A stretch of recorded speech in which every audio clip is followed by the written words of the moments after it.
अस्सलाम वालेकुम, कैसे हैं आप सब। मैं ज़ुबीना फ़याज़। मैं स्टार्ट करने जा रही हूँ अहलाम ख्वाब इश्क पार्ट 8। आयला जो हॉस्टल से घर वापस आ गई थी, इस वक्त अपने भाई के निकाह का सुनकर तो इसकी खुशी की इंतहा ना रही। अमीर इसको यही बता रहा था कि एक हफ्ते में शादी की तैयारी कैसे करेंगे। बच्चों ने तो मुकम्मल प्लान बना लिया था कि कैसे हर फंक्शन को करना है, मगर जब्बार ने उन्हें कह दिया था कि हर चीज़ के मुताबिक ही करेंगे, हर चीज़ उमर के मुताबिक ही करेंगे। मेहंदी स्पेशल। उमर ने मेहंदी करने से इनकार कर दिया। मेहंदी पर लगने वाला सारा खर्च उमर ने गरीबों में बांट दिया। अहलाम ने भी मेहंदी से इनकार किया, मगर घर वालों ने घर में ही छोटा सा फंक्शन कर लिया। अहलाम पीले और सब्ज रंग के खूबसूरत लहंगे में मलबूस थी। इस वक्त बहनें अपने शौहरों समेत स्टेज पर आकर इसे मेहंदी लगाकर जा रही थी। इसे हर कोई इसकी किस्मत पर रश्क कर रहा था। अहलाम अपने हाथों में लगी मेहंदी को देख रही थी, जिसका रंग बेहद गहरा आया था। देखो तो हमारी अहलाम ने इतने बड़े सियासतदान को फंसा लिया और किसी को भनक भी न लगने दी। अहलाम, हमें तो बता कि कैसे तेरी मुलाकात उमर खान से हुई। एक कज़िन ने इस पर तंज किया। अहलाम के कपड़े देखकर ही इन लोगों का सीना जल गया था। अहलाम इस वक्त इतनी खूबसूरत लग रही थी कि सब लोग यही देखे जा रहे थे। मेरा ख्याल है कि तुम लोगों को शर्म आनी चाहिए। मैं दुल्हन बनी बैठी हूँ, मुझसे इस किस्म की वाहियात और बेहुदा सवाल करते हो। तुम लोगों को शर्म नहीं आती? मैं इस वक्त कुछ बोल नहीं रही, इसका ये मतलब नहीं कि मैं जवाब नहीं दे सकती। तुम सबके लिए अर्ज़ है कि मेरा निकाह आज से 24 साल पहले हो चुका था। उमर से मेरा कोई ताल्लुक़ नहीं, मैं तो उसको जानती भी नहीं। जिस दिन मेरा एक्सीडेंट हुआ तो मुझे ये बात मालूम हुई कि मेरा निकाह उमर खान से हुआ था। अहलाम, ज़रा ज़बान बंद रखो। दुल्हन बनी बैठी हो, ऐसी बातें करोगी तो हमारी लोगों के सामने क्या इज्जत रह जाएगी। जो बातें करते हैं उन्हें करने दो। क्यों साइमा बाजी, मैं क्यों लोगों को बातें करने दूँ? आखिर क्यों? अगर मेरी शादी किसी अमीर घर में हो रही है तो इनको क्या तकलीफ़ है? मैं अपनी मर्ज़ी से शादी नहीं कर सकती क्या? मैं अपनी मर्ज़ी से शादी नहीं कर रही। अब इनको हकीकत तो बताएं। खैर, अगर थोड़ी देर में इन लोगों ने दोबारा ये बकवास शुरू की तो मैं लिहाज नहीं करूँगी कि मैं कहाँ बैठी हूँ। तुमसे और उम्मीद भी क्या की जा सकती है अहलाम? माँ की तरबियत को डुबा देना, आज ऐसा करना तुम। अहलाम का उस वक्त रोने का दिल चाह रहा था। आखिर थोड़ी देर बाद उसकी ख्वाहिश पूरी हो गई और उसे कमरे में छोड़ दिया गया। अहलाम कमरे में आते ही लेट गई। ना उसने मेहंदी के कपड़े को तब्दील किया और ना ही करना चाहती थी। वैसे भी आज इस घर में अहलाम की आखिरी रात थी। अहलाम को ना किसी ने खाने का पूछा और ना ही उसने किसी से कहा कि मुझे खाना दे दो। वैसे भी जब सब लोग इकट्ठे होते थे तो अहलाम को बहुत कम ही बुलाया जाता था कि आओ हमारे साथ बैठकर खाना खाओ। ज़्यादातर अहलाम अपने कमरे में बंद हो जाती थी। बहनों को ये मालूम भी नहीं था कि उनकी तंज़िया नज़रों से छिपने के लिए कमरे में चली जाती है। कभी कभी वो इतना ज़्यादा उसका दिल दुखाया करती थी कि अहलाम का दिल करता था कि वो इन जैसी बहनों से कभी ज़िंदगी में ना मिले। जब भी अहलाम शिकायत करती तो आगे से एक ही जवाब सुनने को मिलता कि हमारे शौहरों के सामने बेइज्जती ना करवा दो। जितनी इज्जत अहलाम सबकी करती थी, कोई नहीं कर सकता। रात का 1 बज रहा था। अहलाम की आँख खटकने की आवाज़ से खुली। अहलाम उठकर बैठी और कमरे की लाइट उसने ऑन की तो कमरा रोशन हो गया। कमरे के बाहर दरवाजे से आती आवाज़ों से अहलाम को पता चल रहा था कि बाहर कोई आया हुआ है। आंटी, मैं बस थोड़ी देर में इससे मिलूँगा और चला जाऊँगा। मुझे मालूम हुआ कि उसने खाना नहीं खाया। मैं इसको खाना खिलाकर वापस चला जाऊँगा। मेरे साथ मेरा भाई भी है। बेटा, हम इसलिए एतराज़ कर रहे हैं कि घर में तमाम मेहमान आए हुए हैं और ज़रा अच्छा नहीं लगता ना।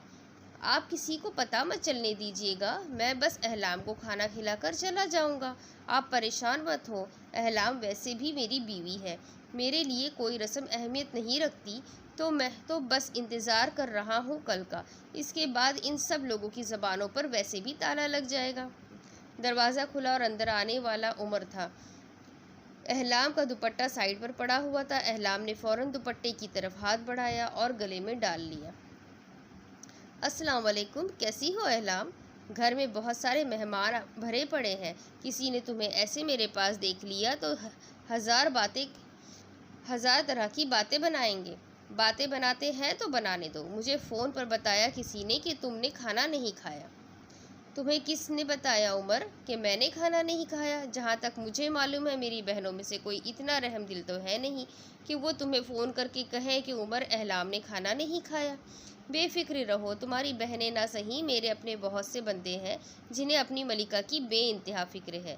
मैं तुम्हारे लिए तुम्हारा फेवरेट मटन पुलाव लाया हूँ, तुम्हें ये बेहद पसंद है ना?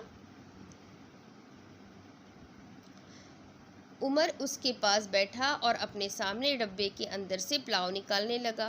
पुलाव देखकर ऐसा लग रहा था कि घर में बनाया गया है। हम आज शाम को ही इस्लामाबाद आ पहुँचे हैं। कल हम यहाँ से ही बारात लेकर आएंगे और कल हम यहाँ ही रहेंगे। परसों बलूचिस्तान के लिए निकलेंगे। काफ़ी थक जाते हम एक दिन में, इसलिए हम लोग आज ही आ गए। मामा ने स्पेशल तुम्हारे लिए पुलाव बनाकर भेजा है। बहुत अच्छा बनाती है वो कह रही थी कि मेरी जानिसार बहू को कहना कि इसकी माँ ने इसके लिए भेजा है। उमर ने ये डब्बा खोला। इसके साथ ही नीचे और एक डब्बा था। उमर ने उसे भी खोला। उसके अंदर सलाद और काफ़ी सारी चीज़ें पड़ी हुई थी, जिसे देखकर एहलाम का दिल ख़राब हो गया। उमर, मैं बहुत कम खाना खाती हूँ, ये सलाद स्पेशली मैं नहीं खाती। एहलाम, तुमने अपना हाल देखा है क्या बनाया हुआ है? चेहरा तो देखो अपना। चेहरा देखकर लगता है जैसे कितने सालों से तुम सोई नहीं। मेरी जान, ऐसे नहीं करते। तुम खाओगी नहीं तो कैसे तुम्हारी सेहत बनेगी? मैं तुम्हारी सेहत पर हरगिज़ कॉम्प्रोमाइज़ नहीं कर सकता। तो तुम्हें मालूम होना चाहिए उमर ख़ान कि तुमने एक बीमार बंदी से शादी की है। उमर ने मुझे बहुत सारी चीज़ों से मना किया है। मुझे बहुत सारी चीज़ों से डॉक्टर ने मना किया है और मैं बहुत सारी चीज़ें नहीं खा सकती। मुझे हेल्थ इशू है। मैं जानता हूँ कि तुम्हें दूध से भी एलर्जी है और दूध से बनी हर चीज़ से। इसके अलावा तुम बटर नहीं खाती और भी बहुत कुछ। तुम्हारे बारे में किसी चीज़ से अनजान नहीं हूँ मैं। मुझे ये भी मालूम है कि तुम्हारे चश्मे का नंबर -6 है। उमर ने अपने हाथों में चावल उठाए और एहलाम की तरफ बढ़ाया, जबकि एहलाम अपने बारे में इन्फॉर्मेशन उमर के मुँह से सुनकर हैरान रह गई। मैं तुम्हारे बारे में हर चीज़ जानता हूँ। कहा था ना, खुली किताब हो तुम मेरे लिए मेरी जान। तुम्हारी सेहत मेरे लिए सबसे ज़्यादा अहम है, इसलिए चाहे मुझे कुछ भी करना पड़े मेरी जान, आराम से खाना खाओ। तुम्हें बहुत जागना है कल। मालूम है हमारे यहाँ बहुत सी रस्में होती हैं जिनको नई बहू निभाती है। तुम तो बड़ी सरदारनी हो, तुम्हें तो बहुत सारे काम करने हैं। कल तुम्हारी बहुत से लोगों से मुलाकात भी होगी। कैसे करोगी तुम इतना सब कुछ? उमर ख़ान, मैं इतनी ज़्यादा फ़िक्र करने की ज़रूरत नहीं है। मैं आदी नहीं हूँ इन सब की। मुझे अजीब लगता है जब तुम मेरी इतनी फ़िक्र करते हो। एहलाम ने बड़ी मुश्किल से उमर के हाथ से निवाला खाया। उसे बड़ा अजीब लग रहा था कि किसी के हाथ से निवाला खा रही है। कभी बचपन में माँ ने हाथों से खिलाया है, निवाले खिलाए थे, या साइमा बाजी ने कभी उसे अपने हाथ से खिला दिया होगा। एहलाम को उमर ऐसे ही ट्रीट कर रहा था जैसे छोटी सी बच्ची हो, और उमर इसे डांट कर खाना भी खिला रहा था। शादी के इस एक हफ्ते के फासले में उमर ने इतनी दोस्ती इस एहलाम से बना ली थी कि वो इससे आराम से बात कर लेती थी। उमर इसे बहुत बार शॉपिंग पर भी ले गया था और रास्ते में इसे कई बार खाना भी खिलाया। एहलाम इससे फ्री नहीं होना चाहती थी, मगर उमर के रवैये ने मजबूर कर दिया कि वो उमर के साथ अच्छा बर्ताव करे। मगर उमर जब बहुत ज़्यादा पॉजिटिव होता तो एहलाम उससे डर जाती। एहलाम, तुम्हें मालूम है ज़ियारत में हर जगह पर एक ही बात चल रही है कि शहज़ादे उमर और उमर की शहज़ादी। ज़ियारत का शहर कैसा है? मुझे देखने का बहुत शौक़ था। वहाँ जब पहली बर्फ़बारी होती है ना, तो मैं हमेशा देखा करती थी कि कब होती है। मेरी बड़ी ख्वाहिश थी कि मैं ज़ियारत में जाऊँ। मेरी जान, तुम्हारी ख्वाहिश पूरी हो जाएगी। वहाँ हमारा ज़रताश महल है। मैं एक बहुत टूटी बिखरी इंसान हूँ और खौफज़दा, जिसे दुनिया से खौफ आता है। न जाने तुम मुझे कैसे अपनाओगे। मैं तुम्हें अपना चुका हूँ मेरी जान। बहुत जल्द तुम्हें इस बात का इल्म हो जाएगा कि उमर खान की ज़िंदगी में तुम्हारी क्या हैसियत है।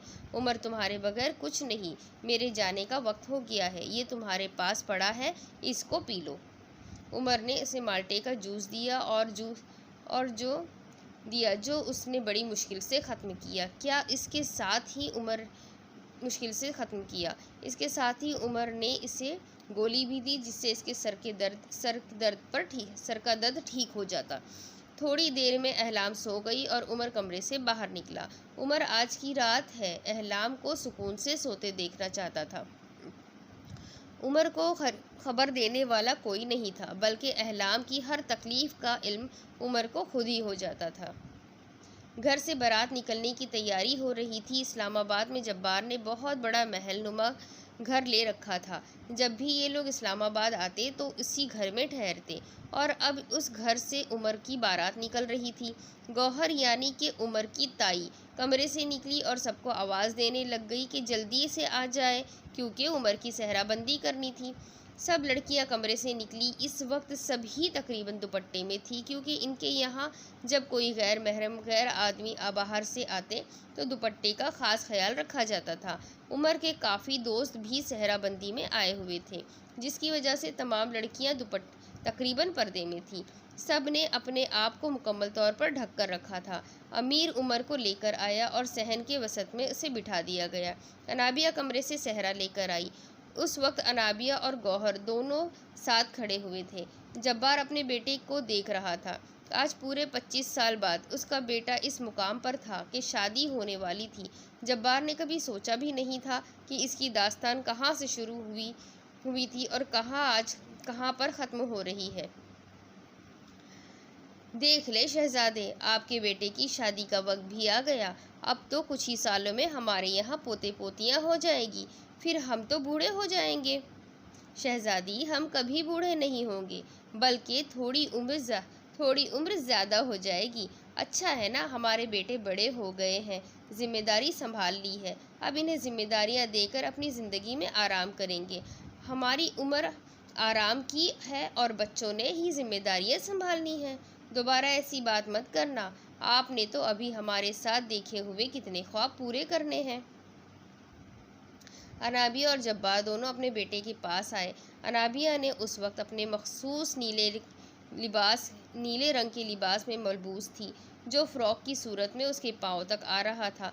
सर पर उसने नीले रंग का हिजाब ले रखा था, जिससे ये बहुत ज़्यादा परवकार खूबसूरत लग रही थी। आगा जान और मलिका यानी कि उमर की दादी आई और अनाबिया ने उनके हाथ में सहरा दिया उमर के सर पर बांधने के लिए। आगा जान ने उमर के सर पर सहरा बांधा। आखिरी पिन दादी जान ने लगाई। आगा जान ने उमर को सर पर प्यार दिया। लोग बहुत ज़्यादा खुश थे। लड़कियां पीछे खड़ी हुई थी जब उमर ने सब लड़कों और लड़कियों को अपने पास बुलाया। क्या हो गया, तुम लोग वैसे पीछे क्यों पड़े हो? कोई नेक नहीं, पीछे क्यों खड़े हो? कोई नेक नहीं लेना तुम लोगों को मुझसे? लाला, क्या है ना कि जब तक भाभी नहीं आ जाती हम आपसे नेक नहीं लेंगे। एक मर्तबा भाभी को तो ले आने दे। आपकी जेब खाली न कर दी तो हमारा नाम बदल दीजिएगा। मुझे तुम सबके नाम बदलने की ज़रूरत नहीं आयला बच्चे। जानता हूँ कि तुम सब लोग कुछ ना कुछ प्लानिंग ज़रूर कर रहे हो, मगर आज मैं बहुत ज़्यादा खुश हूँ। तुम लोग जो मांगोगे मैं दूँगा। अपना क्रेडिट कार्ड जो ब्लैक कार्ड है वो ज़रूर रखिएगा, क्योंकि हम लोग आपसे वही लेंगे। अभी दे दूँ या बाद में लोगे? अमीर की बात पर उमर ने सवाल किया, जो हुरैन ने उसकी बात का जवाब दिया। लाला, हम आपसे बाद में लेंगे। आपको तब पता चलेगा। हम सब ने तोहफे देने हैं आपको, फिर हम लोगों ने बारात के लिए निकलना है। सब बच्चे आ गए और हार उमर को पहनाना शुरू हो गए। उमर हारों में भर गया था। जब गौरी आया और सारे हार उसके गले से निकालकर साइड पे रखे, ये लोग बाहर की तरफ निकले। सब अपनी अपनी गाड़ियों में बैठ गए। उमर के साथ 2 भाई और बहन बैठी हुई थी। ये लोग अपनी मंजिल की तरफ रवा थे। अहलाम को पार्लर वाली तैयार कर चुकी थी। शहर की सबसे बड़े पार्लर से अहलाम आज तैयार हुई थी और लग ही नहीं रहा था कि ये आम सी अहलाम है जिसको कभी किसी ने अहमियत ही नहीं दी थी। अहलाम इस वक्त सुर्ख रंग के लहंगे में मलबूस थी जिस पर सोने की तारों से काम हुआ था। गले में पड़ा हुआ भारी सोने का सेट और सर पर माथा पट्टी उसके हुस्न को बहुत ज़्यादा निखार रही थी। अहलाम ने चश्मा नहीं पहना था, इसलिए शीशे के पास गई और गौर से खुद को देखा। अहलाम ने अपने अक्स पर हाथ फेरा तो उसे यकीन हुआ कि सामने खड़ी लड़की ये खुद ही है। अहलाम की बहन इसे थोड़ी देर के लिए घर ले आई थी क्योंकि यहाँ से इन्हें होटल के लिए निकलना था। अहलाम इस वक्त घर में बैठी हुई थी। आज इस घर में अहलाम का थोड़ा ही वक्त रह गया था। अपने घर में अहलाम को बहुत से दुख मिले। सबसे बड़ा दुख, छोटी सी उम्र में उसने अपने वालिद को इस घर से हमेशा के लिए रुखसत होते देखा। जवानी की दहलीज पर उसने अपने भाई को इस घर से जाते देखा और इसी घर में उसके बहुत सारे दुख जिंदा थे। फ्रेम में लगी अपने बाप और भाई की तस्वीरों पर हाथ फेरते वो बेतहाशा रोने लगी।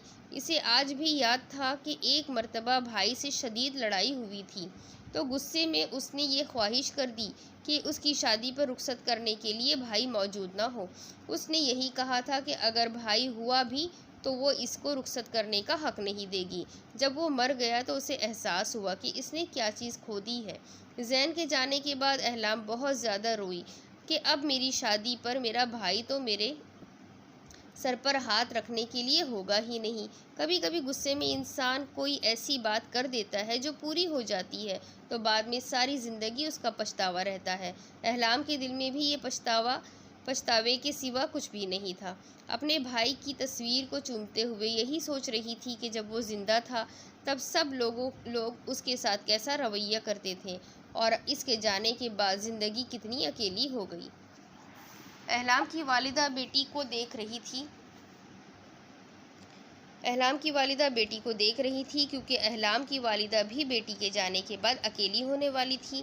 मगर अहलाम ने बहुत कहा था कि आप मेरे साथ मेरे घर जाएंगी। सुरैया ने यही कहा कि इस घर में इनके बेटे और मियाँ की यादें हैं तो ये कभी ये घर नहीं छोड़ेगी। अहलाम की बड़ी भांजी सुरैया बेगम ने रख लिया था और यही कहा था कि अब वो इसको अपनी बेटी बनाकर पालेगी। सायमा ने अपनी बड़ी बेटी को माँ को दे दी कि आपको सहारा मिलेगा और अब वो अपनी नानी के पास बेटी बनकर ही रहती थी। रिदा कमरे में आई तो अहलाम को देखकर उसके दिल में न जाने क्यों एक हसद सी आग जलने लगी। अहलाम को कम नज़र आ रहा था, इसलिए अहलाम ने अपनी किसी बहन को बुलाया कि मुझे बाहर ले जाओ, कहीं मैं गिर ही न जाऊँ। नज़र नहीं आ रहा तो चश्मा पहन लो, आखिर को इस हुस्न का क्या फ़ायदा जब तुम सही देख ना पाओ। परेशान मत हो रिदा, मैं अंधी नहीं हुई, थोड़ी नज़र कमज़ोर है। चश्मा लगाऊंगी तो नज़र आ जाएगा। वैसे भी जिसने मुझसे शादी की है ना वो मेरा हाथ थाम लेगा, तो परेशान होने की ज़रूरत नहीं। अरे अब ऐसी भी बातें मत करो, जानती हूँ मैं कि तुम्हारे साथ शादी के बाद क्या सुलूक होने वाला है। तुम तो अभी से ये उम्मीद लगाकर बैठी हो कि शादी के बाद मेरे साथ बुरा सुलूक होगा। रिदा, इतनी भी शफाक मत बनो। हो सकता है कि मेरा नसीब बहुत अच्छा हो। मैंने ज़िंदगी में तुम्हारा कभी बुरा नहीं चाहा। मैं नहीं जानती कि तुम मेरे साथ ऐसा सुलूक क्यों करती आई हो। आज तो मैं घर से रुखसत होने वाली हूँ।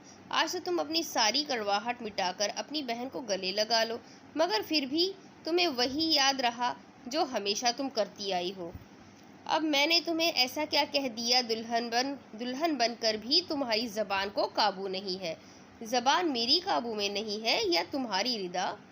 इस चीज़ के बारे में तुम जान लो कि जब हम किसी के साथ बुरा करते हैं तो हमारी औलाद या ख़ुद पर वो चीज़ ज़रूर वापस आती है।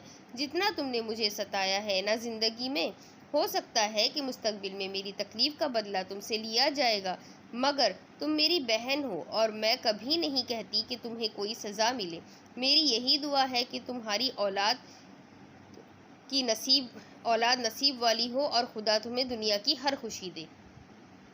तुम्हारी बदुआ से मुझे बड़ा कोई फ़र्क पड़ जाना था। खैर आ जाओ, बाहर तुम्हारे शौहर ने गाड़ी भेज दी है जिसमें तुम्हें ले जाया जाएगा। साइमा और सलमी आ गई। दोनों ने मिलकर अहलाम को पकड़ा और उसे बाहर लेकर जाने लगी। अहलाम उस वक्त सोने से लदी हुई थी। हाथों में सोने की चूड़ियां दोनों तरफ पहन रखी थी, जबकि उंगलियों में सोने की अंगूठियां भी थी। साइमा भूल मत जाना कि उमर के खानदान से कहा गया है कि अहलाम का घूंघट नहीं उतरना चाहिए। वो लोग इस तरह दुल्हन को किसी के सामने नहीं ले जाते। जो अभी से ये बात कह रहे हैं वो तेरा क्या हाल करेंगे अहलाम? रिदा जो पीछे से आ रही थी तंज करके बोली।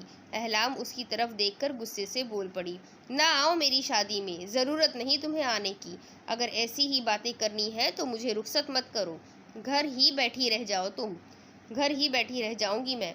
घूंघट का मैंने खुद उमर को कहा था, समझ आई? मैं नहीं चाहती कि मेरा चेहरा कोई इंसान देखे।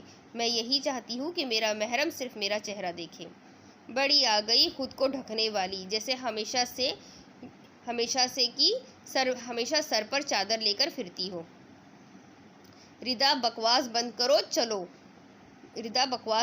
चलो तुम लोग सब निकलो, हम आ रहे हैं, घर से कुछ सामान लेना है, फिर निकलते हैं। पीछे से आती एक कजिन ने रिदा को चुप करवाया और उन सबको कहा। ये लोग अहलाम को लेकर गाड़ी में बैठ गए। रिदा घर में अकेली थी। सब लोग निकल गए थे। रिदा अपनी बेटी को उठा रही थी, जबकि रिदा ने अपने शौहर के साथ जाना था। घर में ताले लगाने की जिम्मेदारी रिदा की थी। ये कमरों को ताला लगा ही रही थी कि इसे आहट महसूस हुई। कोई नहीं था मगर कमरे से निकलती हुई साइमा उसे नजर आई। साइमा बाजी, आप निकली नहीं? सब लोग जा चुके हैं, अभी तो आप गाड़ी में बैठी थी। साइमा उसकी तरफ देखकर हंसना शुरू हो गई और पुरस्कार सा हंसी। रिदा को अजीब लगा क्योंकि उसकी बहन ऐसे नहीं हंसती थी। बाजी क्या हो गया है? आप मेरे साथ जाना चाहती है क्या? दिल तो मेरा बड़ा ही कर रहा है। तुम्हें ऐसी जगह पर पहुंचा दूं जहां से तुम कभी वापस ना आओ रिदा, मगर हमें हुक्म है कि तुम्हें ज़्यादा नुकसान ना पहुंचाया जाए। ये कहते ही साइमा आगे आई और रिदा को बालों से पकड़ लिया। रिदा के बालों का बना हुआ स्टाइल बिखर गया। साइमा ने रिदा का चेहरा थप्पड़ों से लाल कर दिया। आइंदा के बाद अपनी ज़बान खोलने से पहले सोच लेना कि किसके बारे में बात कर रही हो। यकीन जानो 2 मिनट में तुम्हें उल्टा लटका दूँ। बाजी क्या हो गया है आपको? बाल छोड़े मेरे, कैसी हरकतें कर रही हैं आप? साइमा उसके बालों को दोबारा खींचकर कमरे में चली गई, जबकि पीछे रिदा हैरान परेशान खड़ी हो गई। कमरे में इसका शौहर दाखिल हुआ तो उसकी हालत देखकर परेशान हो गया। रिदा क्या हालत बना रखी है? सब जा चुके हैं। खाला जान कह रही थी कि जल्दी होटल में पहुंचो, और तुमने अपना हाल क्या बना रखा है?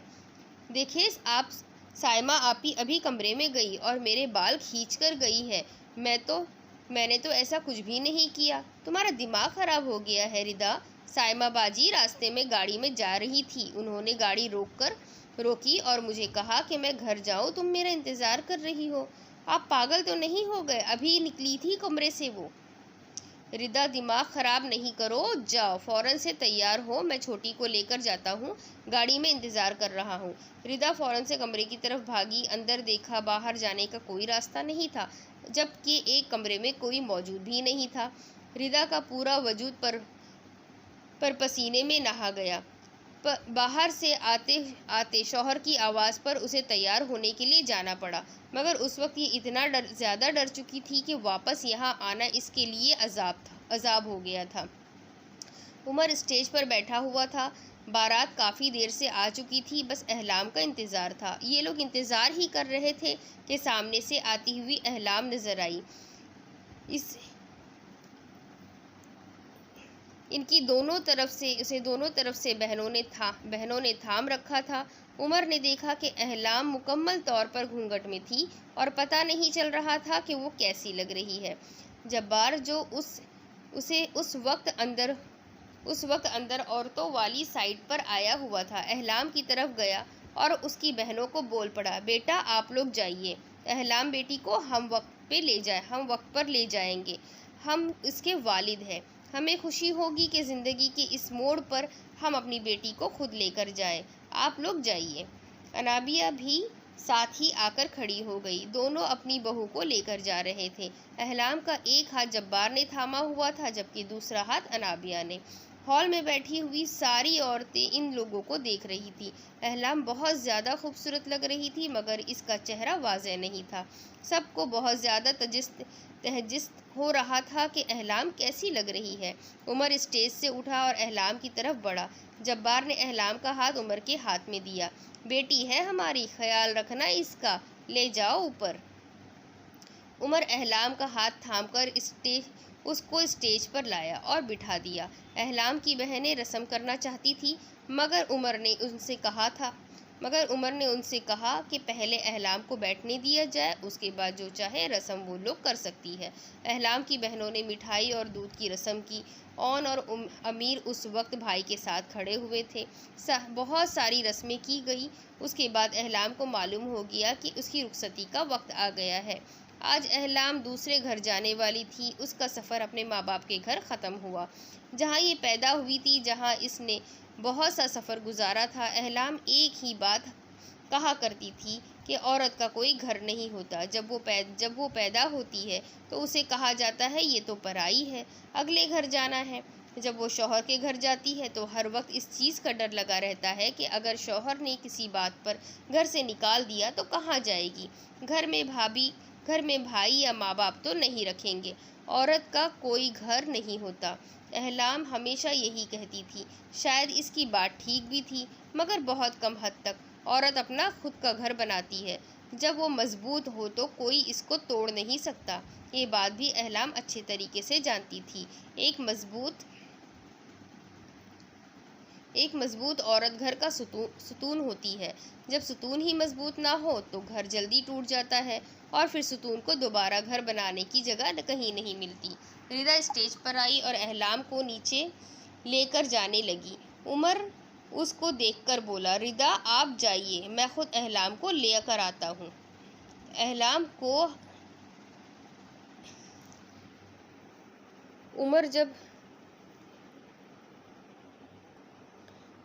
उमर नीचे ले गया तो सभी बहनें बारी बारी उससे मिली। सब बहनों ने उसके सर पर हाथ रखा। सबसे बड़े बहनोई खालिद ने उसके सर पर कुरान रखा, जिसके साये में उसे रुखसत किया गया। अहलाम की आंख से एक भी आंसू ना निकला। जब माँ उसके गले लगी तो उसकी आंखों में आंसू आना शुरू हो गए, मगर उसने जब्त कर लिया। आज अहलाम रोना नहीं चाहती थी। कहते हैं कि जब कोई मजबूत इंसान रोता है तो सब बंदे टूट जाते हैं। मजबूत इंसान को तोड़ना बहुत मुश्किल है। इसी तरह अहलाम भी खुद को तोड़ना नहीं चाहती थी, क्योंकि खुद को जोड़ने का अमल बहुत मुश्किल होता है। भाभी आप जब चाहे हमारे घर आ सकती है। हमने तो आपको कहा था कि आप हमारे साथ रहिए, मगर आपके फ़ैसले का हम एहतराम करते हैं। अहलाम हमारी बेटी है। आज से आप ये मत समझिएगा कि हम उसे बहू बनाकर ले जा रहे हैं। हम इसे अपनी बेटी बनाकर ले जा रहे हैं। जब्बार और मेरी एक बेटी है, मगर आज से हमारी 2 बेटियां हैं। हमारी अहलाम बेटी भी हमारी बेटी है। अनाबिया सुरैया बेगम के गले लगते हुए बोली, अहलाम से कोई गलती हो जाए तो उसे माफ़ कर दीजिएगा। वो बहुत ज़्यादा मासूम है। उसने दुनिया बहुत कम देखी है और इसे समझ भी बहुत कम आता है। आप बेफिक्र रहे भाभी। हमने वादा किया है कि हम अपनी बेटी को हमेशा खुश रखेंगे, तो हम अपनी बेटी को कभी तकलीफ़ नहीं होने देंगे। क्या हुआ अगर आरिफ ज़िंदा नहीं है? हम तो इसके वालिद के तौर पर हर फ़र्ज़ निभा सकते हैं ना। हम हर फ़र्ज़ निभाएंगे जो एक वालिद अपनी बेटी के लिए कर सकते हैं। जब्बार सुरैया से मिला। उसके बाद उमर सुरैया बेगम के पास आया और सुरैया बेगम का हाथ थामकर आँखों से लगाया। आंटी परेशान मत होइए, मैं अहलाम को बेइंतहा खुश रखूँगा। अहलाम ज़िंदगी में कभी कोई तकलीफ़ नहीं देखेगी। हमारे यहाँ बहू को बेटी समझा जाता है। आज मैं आपसे वादा करता हूँ कि अहलाम कभी अपने घर ये कहने नहीं आएगी कि मेरे घर में कुछ ऐसा हुआ है जिसकी वजह से उसे तकलीफ़ हुई। मैं हमेशा अपने आप को इसके मेयार के मुताबिक ढालने की कोशिश करूँगा। मुझे खुशी होगी बेटा अगर तुम अहलाम को खुश रखोगे। थोड़ी लावाबाली है, मगर बहुत ज़्यादा अच्छी भी है। मैं जानता हूँ आंटी, आप परेशान मत हो। अहलाम अब हमारी अमानत है और हम अपनी अमानत की हिफाजत बहुत अच्छे से करते हैं, इजाज़त दीजिए। सुरैया बेगम ने उमर के सर पर हाथ फेरा। उमर अहलाम की सारी बहनों से मिला और बहनोइयों से भी मिला। उसके बाद गाड़ियों के दरवाजे खुले और अहलाम को गाड़ी के अंदर बिठाया गया। गाड़ी इस वक्त ऑन ड्राइव कर रहा था, जबकि अमीर अगली सीट पर था। अहलाम और उमर अकेले बैठे हुए थे। आयला अपनी ताई के साथ थी। अनाबिया और जब्बार अलग गाड़ी में थे, अपने आगा जान और मलिका के साथ। तैमूर भी अपनी बच्चियों और उनके साथ आया हुआ था। शुजा खान उन सब लोगों के साथ ही एक गाड़ी में बैठे हुए थे। इस्लामाबाद की रंगीन रोशनी में दाखिल होते हुए अहलाम को इल्म हुआ कि ये लोग घर के नज़दीक आ चुके हैं। महल जैसे घर के आगे गाड़ी रुकी तो गार्ड्स ने दरवाजे खोले। गाड़ी घर के अंदर दाखिल हुई। गाड़ी की तो उमर ने अहलाम घर के अंदर गाड़ी दाखिल हुई तो उमर ने अहलाम का हाथ थामा और उसका हाथ थाम कर बाहर लेकर आया। हर तरफ फूल बिखरे हुए थे। यह अहलाम का इस्तकबाल की तैयारियां इन लोगों ने की थी। सारे रास्ते अहलाम खामोश रही थी। घूंघट होने की वजह से उमर को मालूम नहीं हो सका कि अहलाम रो रही है या उदास है। सारे रास्ते उमर ने अहलाम का हाथ थामे रखा था, जबकि आगे से अमीर वक्फे से कोई ना कोई ऐसी बात करता जिससे उमर हंस पड़ता। आगे की स्टोरी बहुत ज़्यादा इंटरेस्टिंग है, तो आप लोग मेरे साथ बने रहिए। चैनल को सब्सक्राइब करना ना भूलें, बेल आइकन को भी दबा दें। मैं आगे इंशाल्लाह अगली किस्त में आपको सुनाती हूँ।